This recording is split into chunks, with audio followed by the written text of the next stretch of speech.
Nutrient needs for the eyes? I got it. Yummy and delicious recipes for the eyes? I got it. Tune into today's podcast. We have an amazing show in store for you. It's all about nutrition. Eye nutrition 101, baby. Let's go ahead and let's get this party started. This is a Defocus Media production. Audio Jungle. What's up, everyone? It's your favorite optometrist, Dr. Daryl Glover. And I'm Dr. Jennifer Lyerly, resident optometry nerd. And welcome to Defocus Media, optometry's #1 podcast, where we discuss the hottest topics, latest technology, eyewear, practice management, and more. So sit back, relax, and defocus.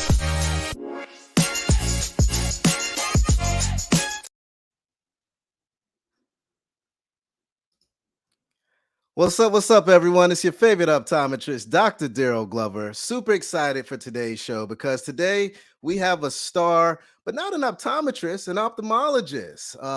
Someone that has really changed the game. Matter of fact, she wears numerous hats, and I don't even know where to start or begin. So I'm really going to let her talk about herself here shortly. But just to kind of sum up, we're going to be talking about eye nutrition today. I don't know about you guys, but in my practice, I'm seeing a lot of folks come in and they're asking, what should my diet be? What should I be eating every day? Where should I go when it comes to shopping for my groceries? What kind of recipes should I cook up and chef up in the kitchen? I need to know, Dr. Glover, and I don't have the answer. So I had to reach out to a celebrity and a star in eye care, friends and family. I'd like to welcome our colleague, Dr. Rudrani Banik. How are you doing today? Doing excellent. Thank you so much, Dr. Daryl, for having me on your show. It's great to be here. Hey, look, I'm super excited. You're just a wealth of knowledge. I've been following your Instagram for I don't know how long. I mean, for those that are not following her, please check her out. I mean, over 21,000 followers, great content day in and day out. I love to listen to the content simply because it helps to make me a better doctor, right? Whenever I'm in that exam lane and dealing with that doctor-patient relationship, I am all about how can I engage with them? How can I communicate with them? How can I give them knowledge? And your page definitely is just a wealth of knowledge. Now, before we get this party started, we always like to know, who are we talking to? So if you don't mind, maybe sharing your story, where you're from, where you went to school, maybe even a fun fact, and maybe even your why, if you'd like. I mean, the ball is it's all about you today. So if you don't mind just sharing about your background. Sure, I'd love to. So I'm a New Yorker. I grew up in New York, just north of the city. And I went to medical school and I went in with an open mind. I didn't really know what field I wanted to go into, but I really was drawn to ophthalmology. But I also loved neurology. So I was really deciding between the two.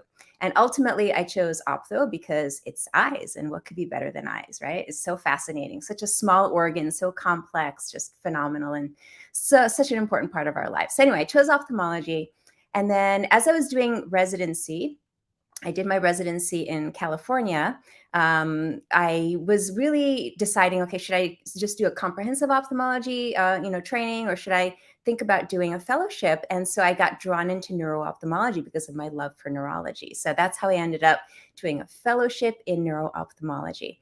And then, so after that, I was traveling kind of throughout the country for my training, but then I moved back to New York. I joined faculty at Albert Einstein in the Bronx. I was on faculty there for a while, teaching, seeing patients, operating. It was great. Wow. Then for a while, I was a program director in ophthalmology.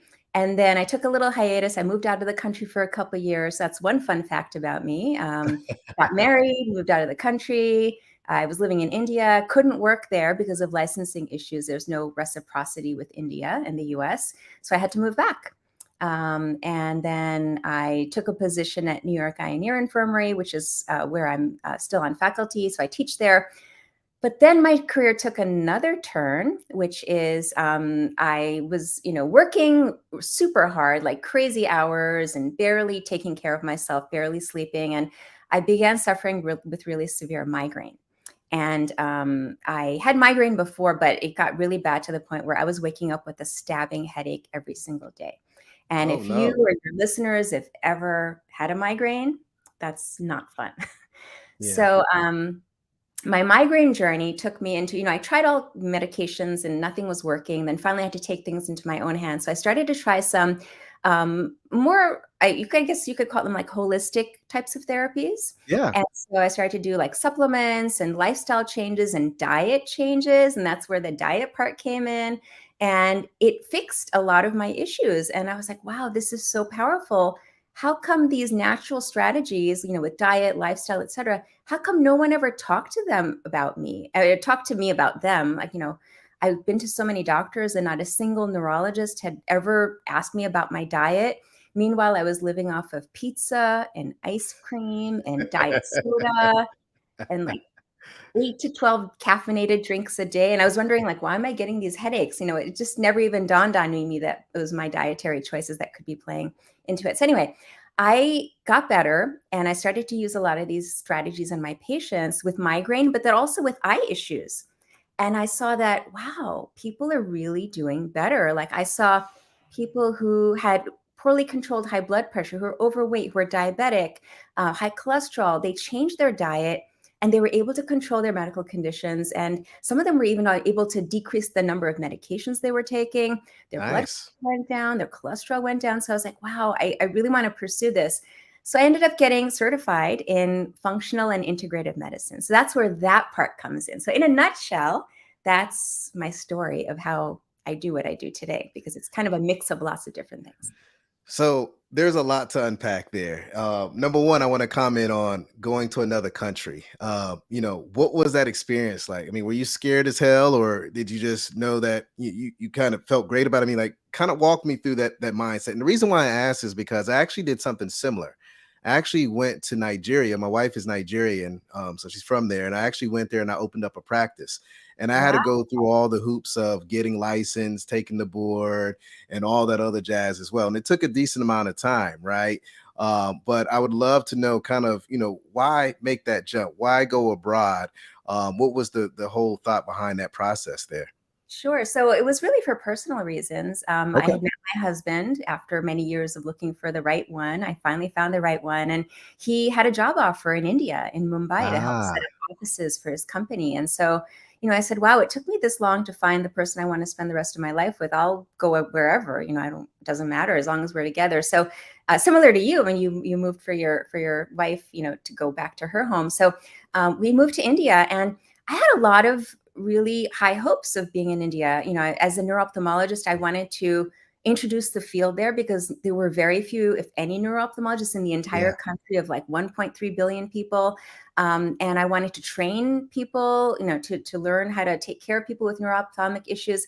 So I got there, was so excited, but then I couldn't get a license. And wow, I applied with the Indian government. They said, no, well, you have an MD. We don't recognize the MD. You have to go back to medical school and get interesting, an MBBS, which is their version of the medical degree.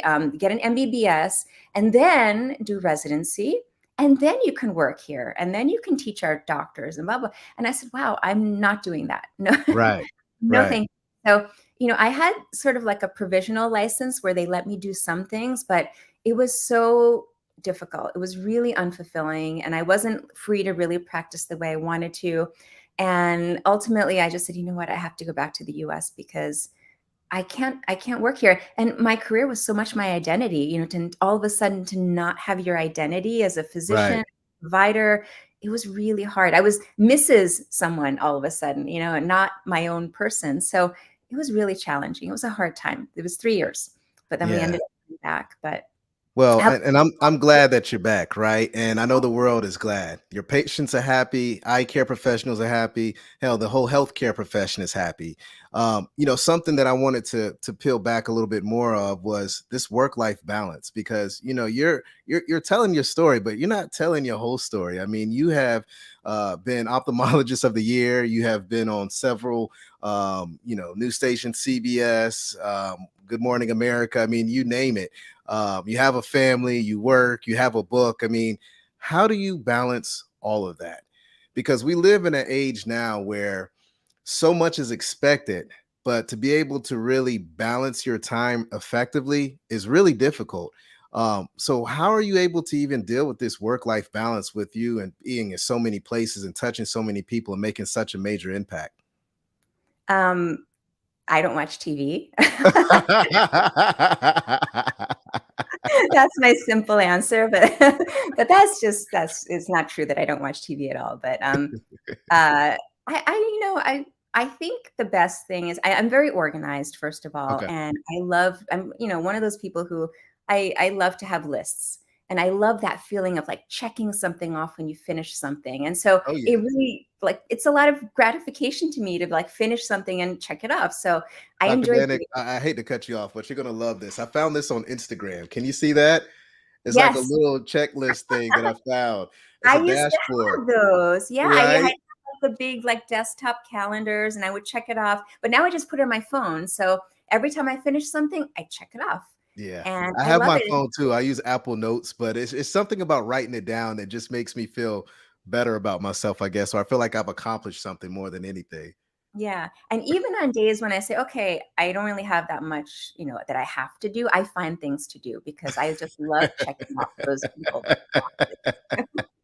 So that's how I balance. I'm you know, I don't know exactly how to describe it, but I set aside time for each thing. Like I Okay. know I have, okay, I need to, do this for my patients. I need to see my patients. I need to call, coordinate their care. I need to do this part. Then I need to take care of the residents. I'm on call this week, so I know the residents are going to call me about these patients.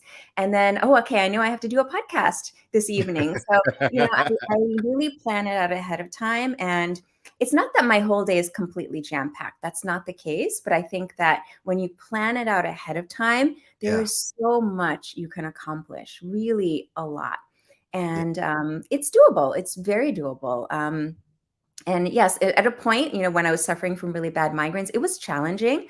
But I think, once I got my health in order, it was just so much easier to try to balance everything else. I think health is just such a critical part of just, continuing to function and get things done. And so don't neglect your health. I can, say that like 100 times over and still wish I'd done that when I was younger. Hey, But your health is your wealth. There's no doubt about it. I mean, without that, you cannot do anything. So I align with you 100%. Kind of circling back to that, work-life balance, right? Something that I've seen online right now is a lot of folks are talking about the power of no, right? You're organized, you're planning ahead, do you say no often to a lot of opportunities that come in front of you? Or are you very strategic with what you choose? Or being that you plan things out, you're able to accomplish a lot of things or opportunities that come your way? Just curious to know more about that because I've heard a lot about that lately.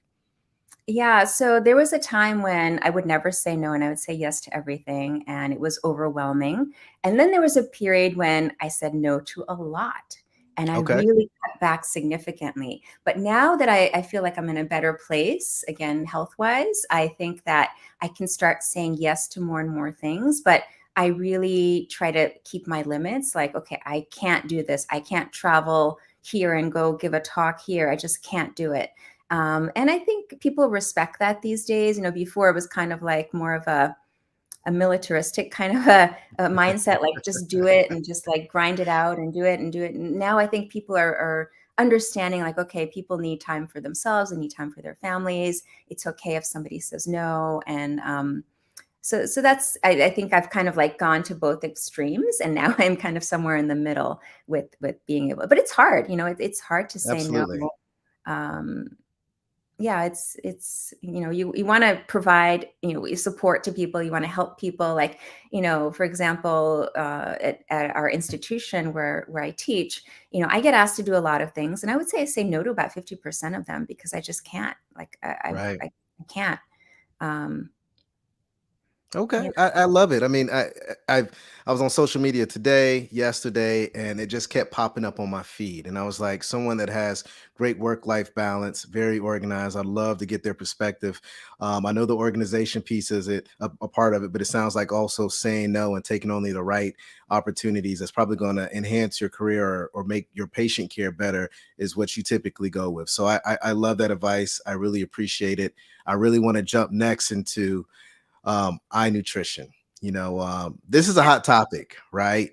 And I love it because I just feel like with eye care, we're connected to everything in the world.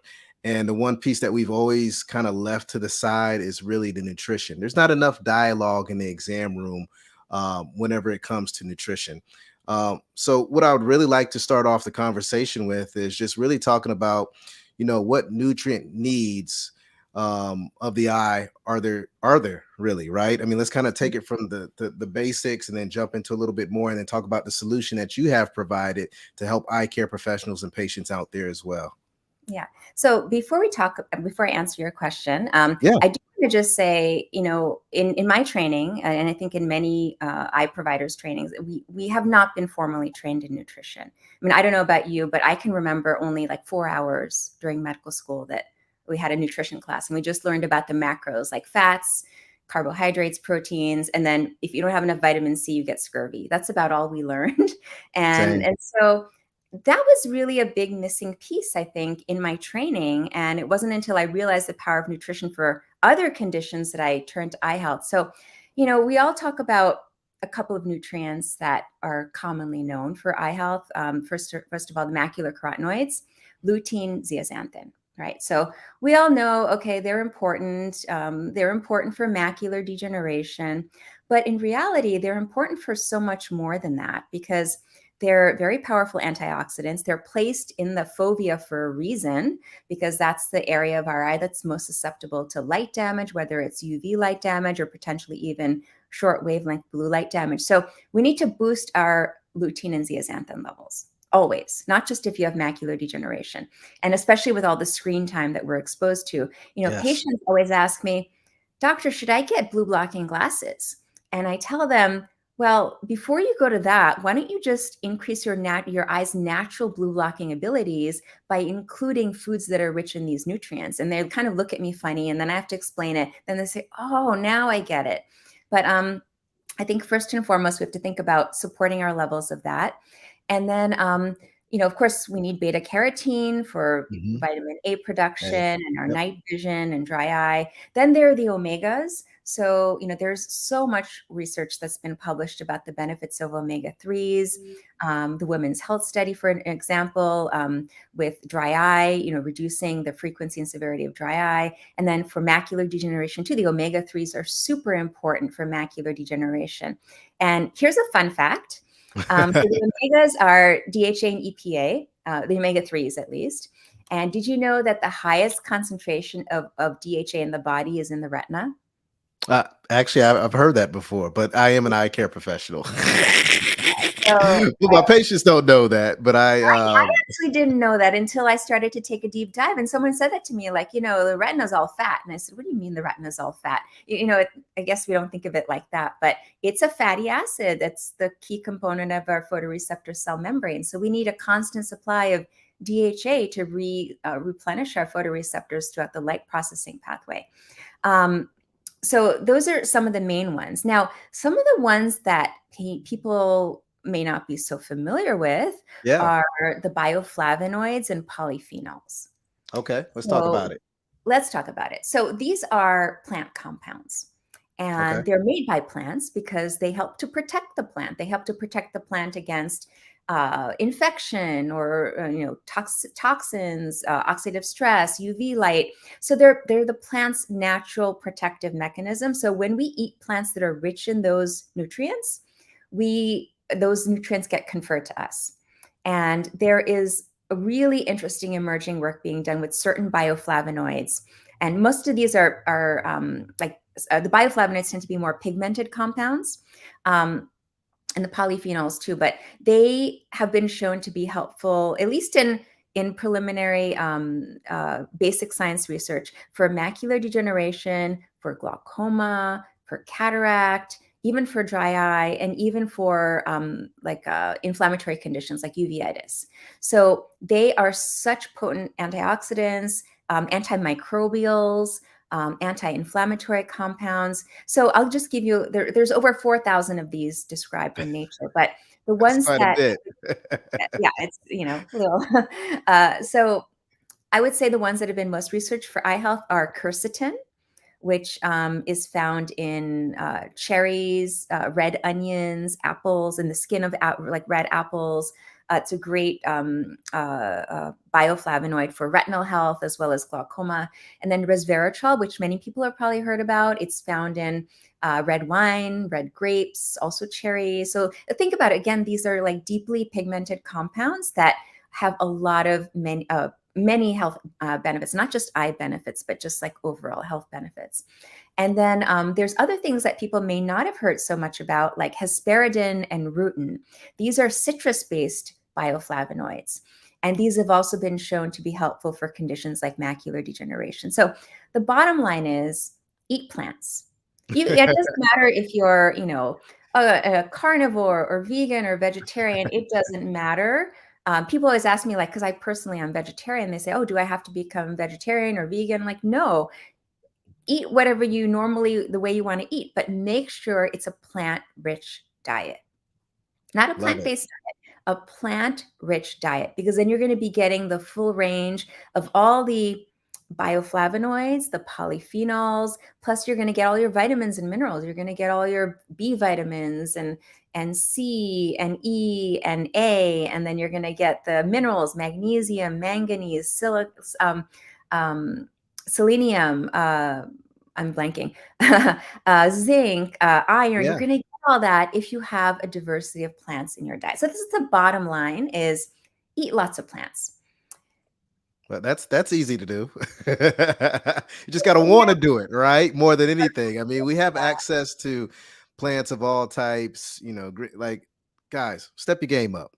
Tell your patients to do the same and really connect the dots. I think sometimes, when we talk about nutrition or when we think about nutrition, we don't know as much. To your point earlier, it hasn't really been taught in school. So we really limit that conversation, but patients are asking more about that conversation. So we just got to do a better job, you guys. Dr. Janelle OD, she's saying hello. And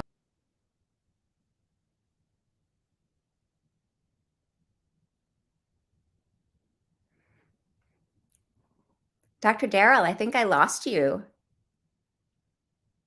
Are you still there? absolutely, absolutely. Dr. Janelle, she was saying hello. And she was asking, do you have a book? Yes, Dr. Janelle, she has a book, and we're going to I get to that book. do, and I can pull it out right now. I have it right here. So it's called Beyond Carrots: Best Foods for Eye Health A to Z. And basically, I go through what all the nutrients our eyes need. So a lot of people think beta carotene is the end all and be all of eye health, but it's the tip of the iceberg. And in the book, I talk about the 30 nutrients our eyes need to stay healthy, because our eyes are so complex. 30 nutrients, and not just carrots, but 40 plus foods beyond carrots that can provide you with those nutrients. And there's specific foods I chose in the book because they're rich in not just one nutrient, they're rich in many of the nutrients. So if you eat these foods, you're hitting like multiple nutrients all at once. So it makes things easier. And then in the book, I also have some recipes. And then I also have discussion about supplements, because that's another big topic a lot of patients ask about is, do I need to take a supplement? Do I need to take an eye health supplement? What about for macular degeneration? What about for dry eye? What about for glaucoma? What should I do? So I try to cover that in the book, and I have references. And so it gives you kind of a framework to have that conversation to help guide your patients in what they may be asking you about. I love it. I love it. And I want to spend a little more time on this book, but before we jump into it, I know you say it gives you kind of a framework to have that conversation, but let's talk about that framework, right? I'm a patient of yours. I come in, maybe I'm a little overweight, and I'm telling you that I'm going to change my lifestyle, and I don't know where to start. How do you start having that conversation with the patients that walk in? Where do we connect the dots? What's the opening line?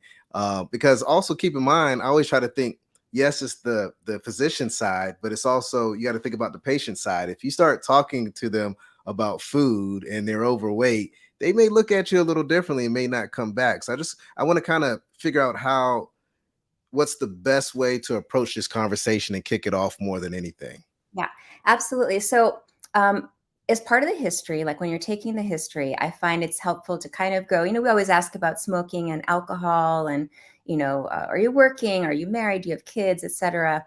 And then I ask them, okay, so what's your diet like? So I make it part of the conversation. It's not any kind of like shaming or interrogation or anything like that. It's part of the social history. So I ask them, what's your diet like? And they say, oh, yeah, I have a really good diet. Yeah, I think I eat pretty well. I'm like, okay, tell me, what do you have for breakfast?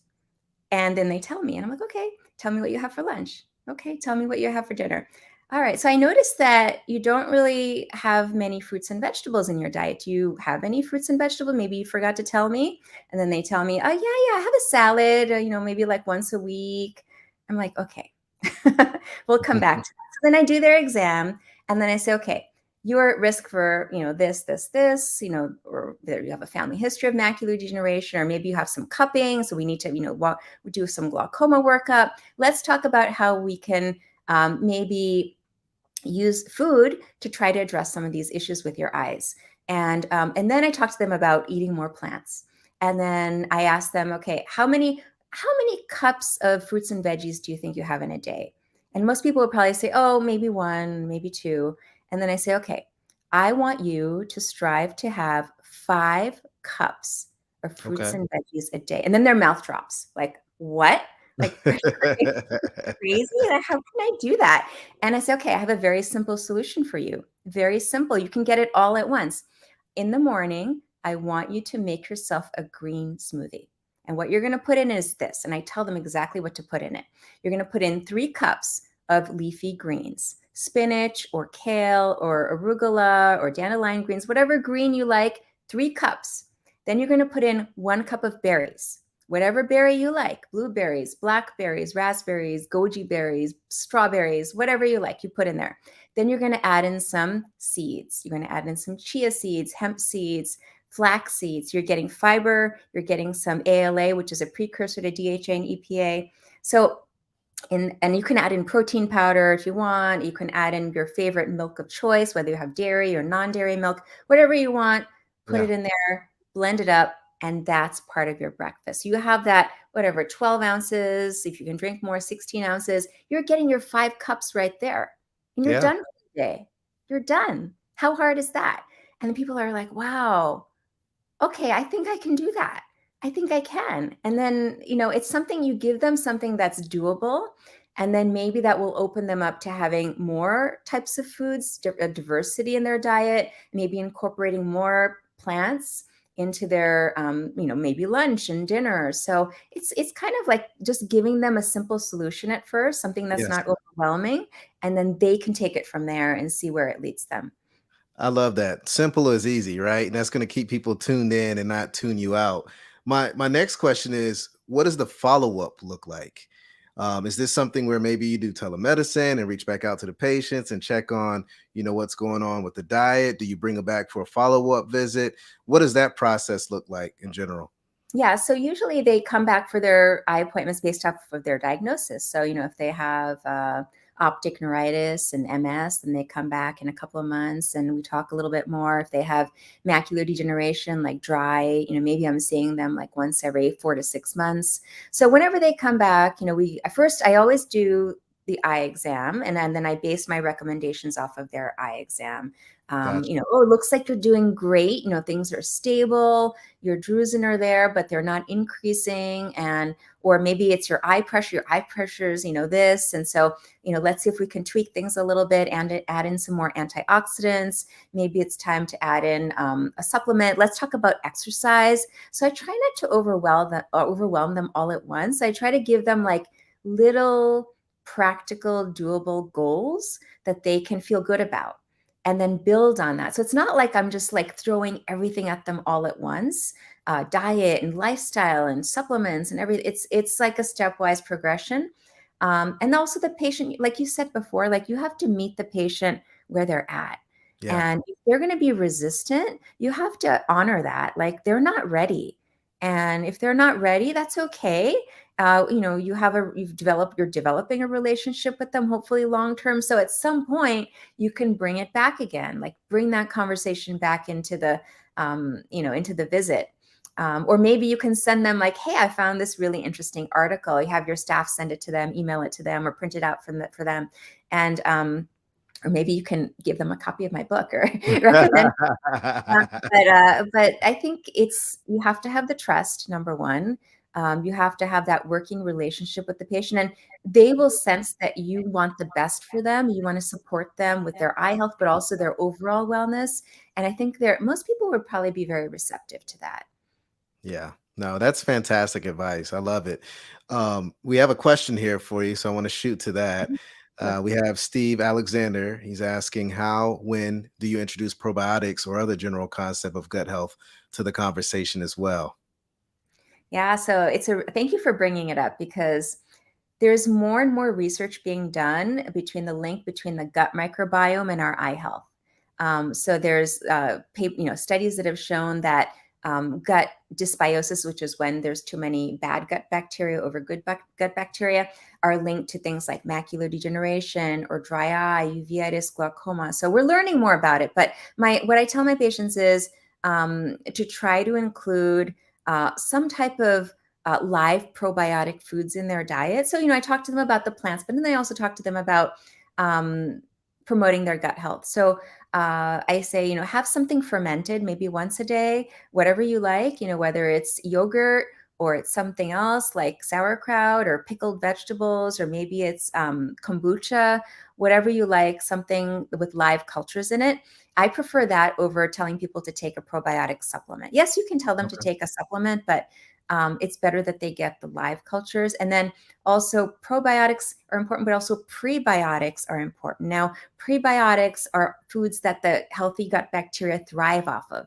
So you want to Okay. kind of feed your gut bacteria their food. And Yeah. so these tend to be foods that are rich in fiber, and as well as other nutrients. And there's a lot of overlap between the foods that the plants that I described earlier, like the leafy greens and cruciferous. We didn't talk about cruciferous vegetables, but like broccoli and cauliflower and Yeah. Brussels sprouts. Those are also great for eye health, because they're not only are they antioxidants, but they also help detoxify. So they also are, going back to gut health, they're also prebiotic foods that your gut bacteria like. So I try to tell patients, try to incorporate those types of foods to not only diversify your diet, but also to keep your gut healthy. I love it. This is a lot of information. I mean, I'm just even sitting down thinking about how I'm going to have a conversation when I get back in the clinic next week. I'm like a little overwhelmed, but I guess I just need to purchase the book. That way I have the blueprint to figure everything out, right? It is You know, overwhelming. I also, like, when I was learning this and kind of, figuring out, I learned about nutrition for um, general health, through my yeah. certification. It wasn't just for eye health, it was for gut health and heart health and hormone health. And then I was like, okay, how can I take those concepts and apply them to eye health? Because no one's talking about eye health in integrative medicine world or in the functional medicine space. So let me see how I can extrapolate from those ideas and apply it to eye health. And what I found are that the nutrients are very specific for eye health. It's not the same nutrients that you would need to support your gut or your heart or your brain. It's very, very specific. So it does take kind of a little bit of like putting your brain around the whole thing, like the big Yeah. picture, and then you can kind of get into some of the nitty gritty parts of it. I actually, with the book, I developed this online tool called the Nutrition IQ Test, Okay. and um, it's free. It's online.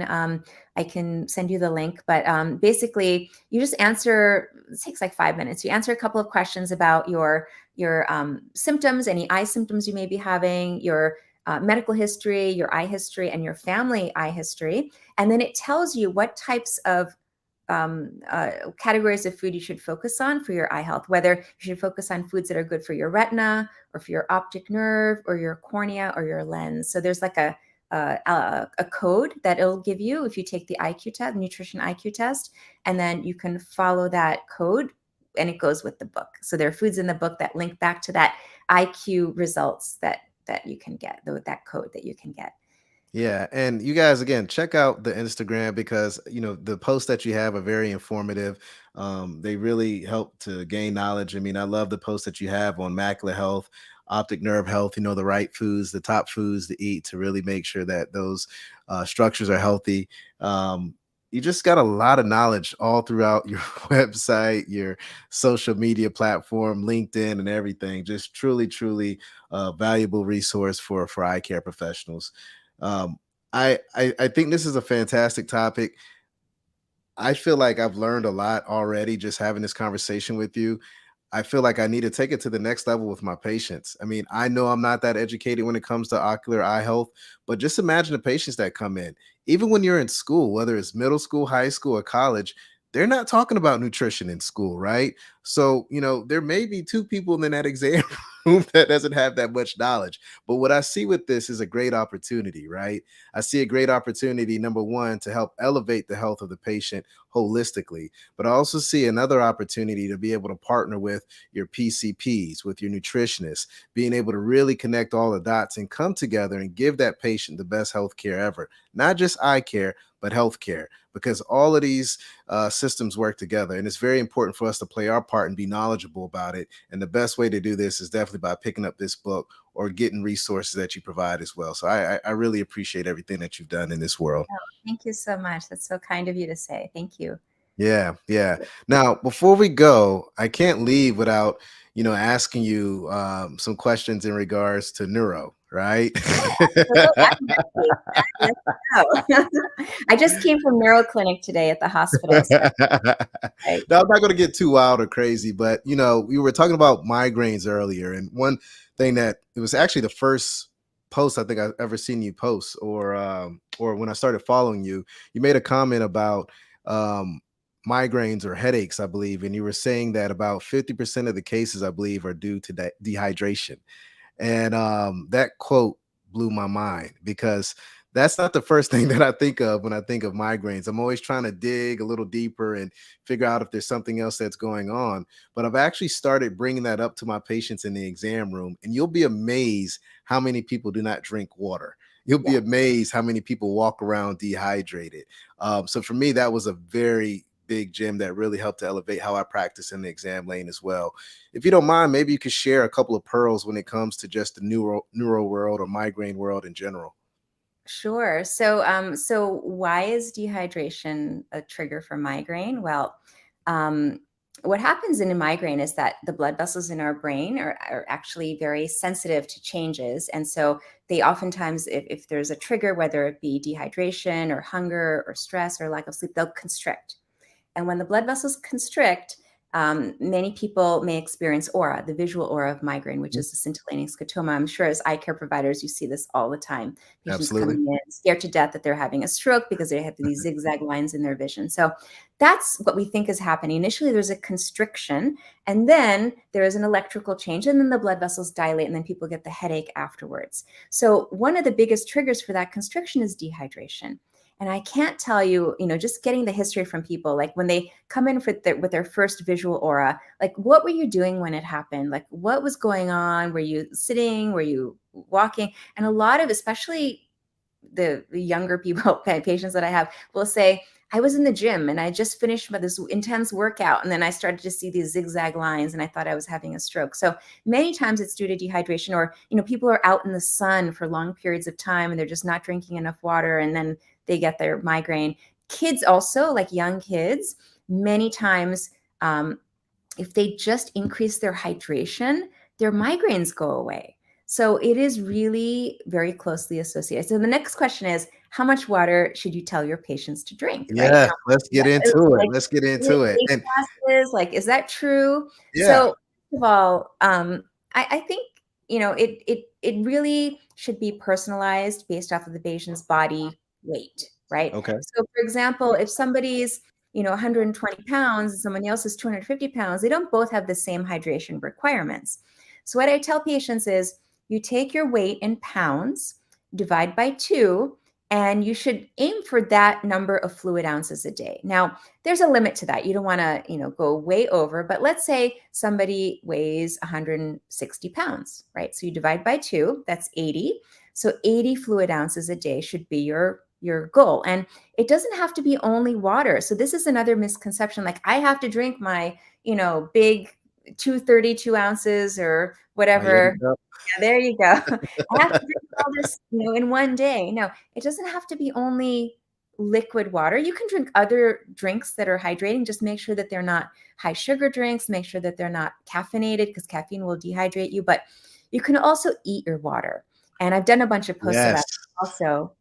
where there's a lot of plants that are super hydrating and they're just full of water content. So if you're having a big salad, a lot of leafy greens, maybe, or even like a fruit salad with cantaloupe and watermelon, you're getting so much water from that. So you can count that as part of your hydration requirement. And Um, tomatoes as well, right? I read something the other day I saw online, and I was blown away by that. I was like, "There's a Yeah, I lot of." think tomatoes, maybe like 95% water. Like Yeah. I don't remember my exact post. I did it like a year and a half ago, but a lot of the common fruits and vegetables have like 95% water or greater. So that's a great way to hydrate, is to eat your water. Um, and the other thing is electrolytes. So oftentimes when people get migraines, it's because they're dehydrated, their electrolyte levels are off. So sometimes I recommend having some kind of like electrolyte water, not Gatorade because Gatorade has too much sugar, but there are so many drinks out there. And you can go to the convenience store and see like rows and rows and rows of Yeah. different types of beverages that are filled with electrolytes. So those are great options, especially for kids, because I don't like to put kids on medications for migraine. I think that a lot of their migraine, like especially young people, they can be managed with diet and lifestyle changes, and they don't necessarily need to be put on a prescription medication for their issues. Gotcha. Well, everyone's loving this. Andrew, he's saying, I'm loving this. Keep the Oh, thank information you, going." Andrew. So I'm Thank loving every piece of this. I mean, these are things that, you're touching on topics that we know, but we don't really have those extensive conversations about, right? This may be one of those conversations that you start in the exam lane, but you may refer to a specialist.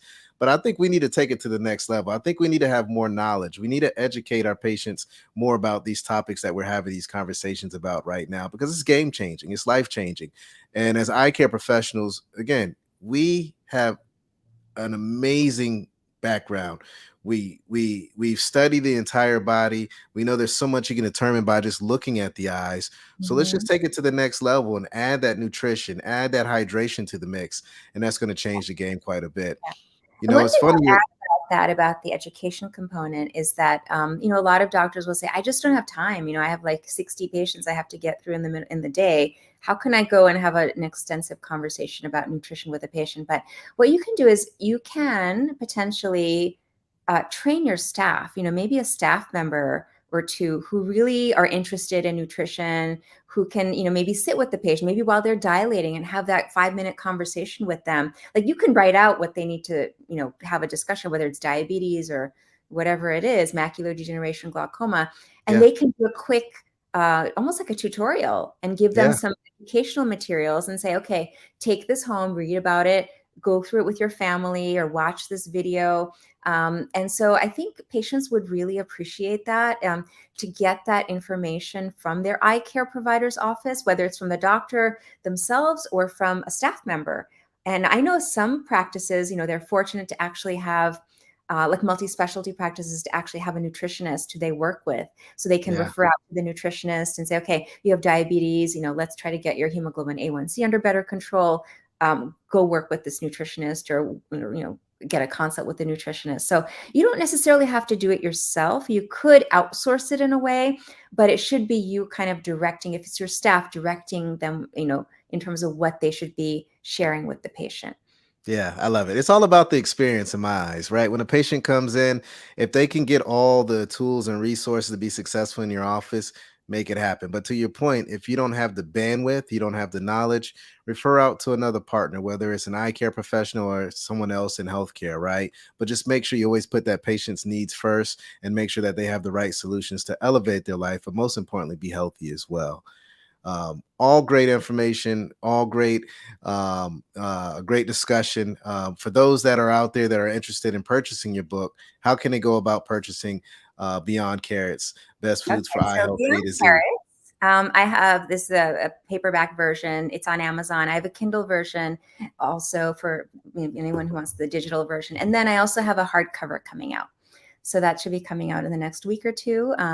So please, if you're interested, please take a look. Please recommend it to your patients. It's written actually for the layperson, so it's not really bogged down with too much science. And if any of you want to go further and really go deep into the science part of it, I have supplemental things you can download, like PDFs you can download that will explain it a lot more in detail using more scientific terms.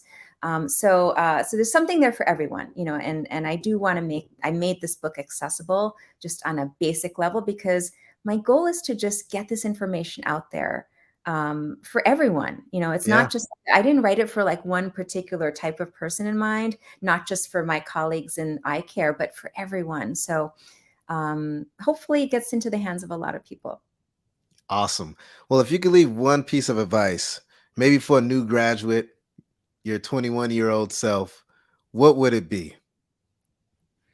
Wow. I think the piece of advice would be, when you come to like a fork in the road, whether it's your career or life or whatever, and it's really scary because you don't know, if you're making the right choice, you don't know if, we should take this route or that route. Go with what your gut tells you, but also, even if you feel uncomfortable with it, go for it anyway, because when you make yourself feel uncomfortable, you will stretch yourself and you'll find out new talents, new things that you never knew you had. Like, for example, in medical school, Daryl, I was so shy all throughout school, high school, medical school. I never spoke.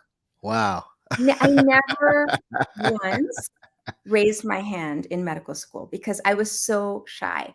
And then even during residency, like, I had to give presentations, but I was always so nervous. I'd have to give a talk, whatever. But then it wasn't until, you mentioned earlier, I was fortunate enough to be on media. There was somebody who said, okay, you want to go on, Fox News, it's a live show. They're going to ask you some questions. And I said, no, I don't want to do it. Like, I'm terrified. Like, what do you mean live television? I'm not going to do that. And so she really pushed me to do it. And I think being so uncomfortable in that situation really opened things up for me. Like, now I hope I'm okay, like speaking in front of, whomever, whether it's this on stage or speaking on Instagram, doing a reel on Instagram. Like, I feel a lot more comfortable now. And I never would have done that if I hadn't taken that risk to do that, that one thing that I did. So. I love it. Well, you guys, take the jump. Get out there. Put yourself out there. Every time that you go out in the public eye, you're making an impact. You're helping patients. You're helping patients live their best lives. Us as eye care professionals, healthcare professionals, we're going to make the change in the world, but we got to make that jump. It's no doubt about it. And for all my colleagues out there that are nervous about talking about ocular nutrition, make that jump. Put yourself in that position to learn more and be able to educate more to that patient. And just think about the value that you create to that patient. Think about the new behaviors that you create for that patient, and think about the overall ocular health that's going to take place as a better health outcome with that conversation that you have in your exam lane. Friends and family, it's been great this evening. Dr. Banik, I really appreciate you taking the time to chat with us and educate us and bestow, just bless us with all this amazing knowledge. For everyone out there, make sure you go check out the book. Again, Amazon, Beyond Carrots, Best Foods for Eye Health A to Z. There's also going to be a cookbook that's going to be a companion book to go along with this. Look out for that here in the near future. Dr. Banik, we're going to have to get you back on the show at some point in some time. Folks love you, so this can't be the one and only. So please promise me you're going to come back. I will. I would love to. Absolutely. Awesome. Thank you so much. Awesome. What's your favorite optometrist, Dr. Daryl Glover? Stay healthy, positive, and blessed. And until next time, peace. All right, colleagues, and it's a wrap. Thank you dearly for hanging out with the D-Focus Media team. We hope truly something resonated with you. And if it did, be sure to give us 5 stars. And make sure you follow us on all social media platforms. Facebook, Instagram, Twitter, LinkedIn, you named it. And our handle is at D-Focus Media on all platforms. And until next time,